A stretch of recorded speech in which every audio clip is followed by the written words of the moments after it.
ভগবান শিব বা রুদ্রের 11টি অবতার রয়েছে। এই 11 রুদ্র অবতারের মধ্যে 11তম অবতার হলেন হনুমানজি। অঞ্জনী পুত্র হনুমান এমন একজন দেবতা যিনি আজও আমাদের মধ্যে সশরীরে উপস্থিত। শাস্ত্রে যে সকল চিরঞ্জীবীদের উল্লেখ পাওয়া যায়, হনুমানজি তাদের মধ্যেই একজন। তাই এনার শরণ নিলে দ্রুত সমস্যা থেকে মুক্তি পাওয়া যায়। ভক্তের সমস্ত সংকট হরণ করেন বলেই উনি সংকট মোচক নামে অভিহিত হন। সাধারণের জন্য হনুমানজির গন্ধমাদন পর্বতধারী যে রূপটি রয়েছে, সেই রূপটির উপাসনাই উপযুক্ত। অনেক সময় আমরা বিভিন্ন রকমের ধার দেনায় জর্জরিত হয়ে যাই। একটি ধার শোধ করার জন্য আরো 4 জায়গা থেকে টাকা ধার করার দরকার পড়ে।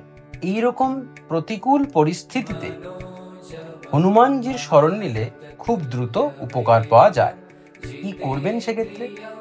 প্রতি মঙ্গলবার সকালবেলা স্নান করে শুদ্ধাচারে হনুমানজির ছবি বা মূর্তির সামনে লাল ফুল, যেমন জবা ফুল, মেটে সিঁদুর অর্থাৎ কমলা রঙের সিঁদুর, তুলসী পাতা ইত্যাদি অর্পণ করবেন। হনুমানজির প্রিয় ভোগ যেগুলি, যেমন বিভিন্ন প্রকারের ফল, লাড্ডু ইত্যাদি দেবেন। ধূপ জ্বালবেন। চামেলি তেলের প্রদীপ হনুমানজির সামনে রাখবেন। রেখে আসনে বসে হনুমান চল্লিশা বা নমো হনুমতে নমঃ এই মন্ত্রটি জপ করবেন। শুধু মঙ্গলবার নয়, শনিবার দিনও আপনারা যদি এই কাজটি করেন তাহলে দেখবেন অতি দ্রুত ফল আপনারা লাভ করছেন। গরুড় তন্ত্রে রুদ্রাবতার হনুমানজির আরাধনার বিবিধ স্বরূপ, মন্ত্র তথা বিস্তৃত সাধন প্রণালীর উল্লেখ পাওয়া যায়। হনুমানজির মহামন্ত্র প্রভূত কল্যাণকারী, সর্বাপদ নাশক এবং সর্বপাপ বিনাশক বলে তন্ত্রশাস্ত্রে কীর্তিত হয়েছে। ভগবান শ্রীকৃষ্ণ এই মহামন্ত্র অর্জুনকে প্রদান করেছিলেন এবং তন্ত্রোচিত মার্গে অর্জুন এই মন্ত্রের সাধন করে সিদ্ধ হয়েছিলেন এবং অপরাজিত হয়েছিলেন। তন্ত্রে হনুমানজি বিকট, বিকরাল, ভয়ঙ্কর, উগ্ররূপের মন্ত্র তথা বীর সাধন প্রণালীর উল্লেখ রয়েছে। এই মন্ত্রের সাধনে অতি দ্রুত হনুমানজি প্রসন্ন হন এবং সাধককে দর্শন দিয়ে তার ঈপ্সিত বর দান করেন। গরুড় তন্ত্রে বলা হয়েছে, সুপ্রসন্নস্ততো ভূত্বা প্রয়তি সাধকাগ্রতঃ যথোপসিতং বরং দত্ত্বা সাধকায় কপি প্রভু। অর্থাৎ হনুমানজি সাধকের সামনে আবির্ভূত হয়ে যথা ঈপ্সিত অর্থাৎ তার যা চাই সেই বর তাকে দান করেন। তন্ত্রান্তরে হনুমানজি পঞ্চমুখী ও সপ্তমুখী স্বরূপের উল্লেখ পাওয়া যায়। সেখানে তার বিস্তৃত সাধন প্রণালী এবং মন্ত্রাবলীর উল্লেখ রয়েছে। পঞ্চমুখী হনুমান বিগ্রহ সাক্ষাৎ ভৈরব মুখ। এনার 5টি মুখ সাধককে 5 প্রকারের সিদ্ধি তথা 5 প্রকারের বিপদ থেকে রক্ষণ করে। পঞ্চমুখী হনুমানের মহামন্ত্র প্রজাপতি ব্রহ্মা সর্বপ্রথম দেবর্ষি নারদকে উপদেশ করেন। নারদ এই মন্ত্র সপ্ত ঋষিদেরকে দান করেন এবং সপ্ত ঋষিদের থেকে এই মন্ত্র সিদ্ধ এবং সাধকদের মধ্যে প্রচলিত হয়। হনুমানজির এই 5টি মুখ 5টি বিশেষ প্রতীক রূপে আখ্যাত হয়েছে। জেনে নেওয়া যাক এই 5টি রূপ কিসের কিসের প্রতীক এবং কি কি সিদ্ধি বা কি কি বিষয় থেকে সাধককে তথা হনুমানজির ভক্তকে রক্ষা করেন। পঞ্চমুখী হনুমানের বিগ্রহে প্রধান মুখ হলো কপিমুখ বা বানর মুখ। এই বানর মুখ সাধককে তথা হনুমানজির ভক্তকে বাহ্যিক এবং আভ্যন্তরীণ সর্বপ্রকার শত্রু থেকে রক্ষা করে। আভ্যন্তরীণ বলতে অর্থাৎ সাধকের ভেতরের কাম, ক্রোধ, লোভ, মোহাদি যে রিপুগুলি রয়েছে সেই রিপু থেকে রক্ষা করে এবং বাহ্যিক যে সমস্ত তার শত্রুরা রয়েছে সেই শত্রুদের থেকে সাধককে রক্ষা করে। দ্বিতীয় হলো ওনার সিংহমুখ।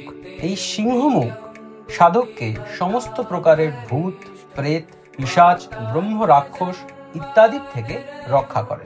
ওনার তৃতীয় মুখটি হলো বরাহ মুখ। এই শুকর মুখ সাধকের সমস্ত প্রকারের অভাব তথা দারিদ্র থেকে রক্ষা করে। সাধকের পুত্র, পৌত্র, ধন, সম্পদ ইত্যাদি প্রদান করে। পঞ্চমুখী হনুমানজির চতুর্থ মুখ হলো নরমুখ বা মানব মুখ। এই মুখটি আদি দৈবিক এবং আদি ভৌতিক উপদ্রব থেকে সাধক তথা ভক্তকে রক্ষা করে।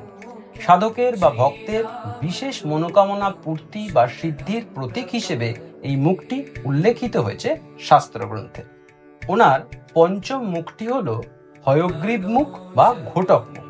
এই মুখটি ব্রহ্মবিদ্যা প্রদায়ক, অর্থাৎ সাধককে সমস্ত প্রকারের বিদ্যা তথা ত্রৈলোক্য বশকারী ক্ষমতা এই মুখ প্রদান করে। শুধু তাই নয়, এই মুখ রাম তত্ত্বের প্রকৃত বোধ দান করে। সুদর্শন সংহিতায় হনুমানজির সপ্তমুখী স্বরূপের বর্ণনা পাওয়া যায়। এই সপ্তমুখী স্বরূপটি হনুমানজির পঞ্চমুখী স্বরূপের যে 5টি মুখ রয়েছে তার সঙ্গে আরো 2টি অতিরিক্ত মুখ যুক্ত। একটি হলো গরুর মুখ এবং অন্যটি গোমুখ।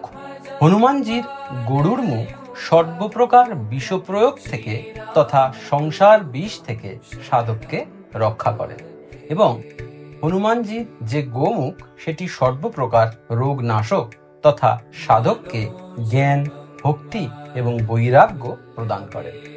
হনুমানজির সপ্তমুখী স্বরূপ 7টি স্বরের প্রতীক হিসেবেও শাস্ত্রগ্রন্থে বর্ণিত হয়েছে।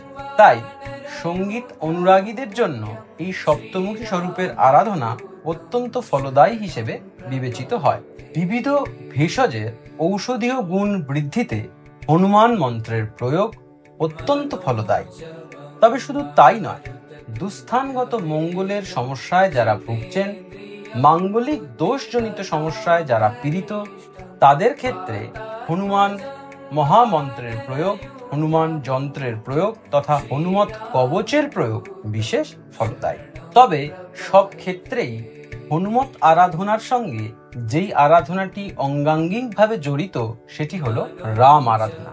সুতরাং রাম আরাধনা হনুমত আরাধনার একটি অবিচ্ছেদ্য অংশ। আপনি যখন বাড়িতে সাধারণভাবেও হনুমান আরাধনা করবেন, রাম আরাধনা করতে অর্থাৎ ভগবান মর্যাদা পুরুষোত্তম শ্রী রামচন্দ্রকে প্রণাম করতে ভুলবেন না। কিন্তু হনুমত ভক্তি সাধককে জ্ঞান, বৈরাগ্য তথা ভক্তি ও মুক্তি মার্গের দিকেই পরিচালিত করে। হনুমত সাধকের কখনো পতন হয় না। হনুমানজি পদে পদে তার সাধককে রক্ষা করেন। হনুমানজি তার সাধককে জ্ঞান, সদ্বুদ্ধি, চৈতন্য প্রদান করেন এবং অন্তে রাম তত্ত্বের সাক্ষাৎকার করান।